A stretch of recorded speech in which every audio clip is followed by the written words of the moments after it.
2023 17 වෙනි ප්‍රශ්නය. ඒකෙදී තිරසට අංශක 60ක කෝණයකින් ප්‍රක්ෂේපණයක් සිදු කරනවා. එතකොට චාලක ශක්තිය K.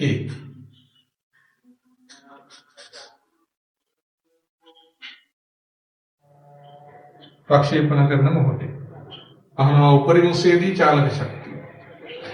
උපරිම උසේදී චාලක ශක්තිය ලැබෙන්නේ U cos 60 හින්දා.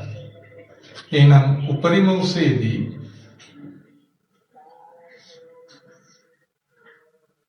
චාලක ශක්තිය සමානයි චාලක ශක්තිය E dash නම් E dash සමානයි භාගයයි M. එතනදී ප්‍රවේගය වෙන්නේ U cos 60. U cos 60 කියන්නේ U බෙදීම දෙකක්. වර්ගය. ආරම්භයේදී චාලක ශක්තිය K.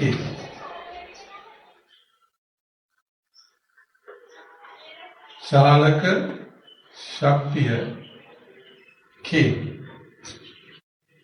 K චාලක ශක්තියක් ලැබෙන්නේ කොහොමද? භාගයයි M U වර්ගයෙන් දෙක. එක බෙදුවොත් දෙකෙන් E dash යට K සමානයි භාගයයි M ඉවත් වෙනවා U වර්ගයක් ඉවත් වෙනවා. එහෙනම් එක යට 4 නම් E dash සමානයි K බෙදීම 4ක්.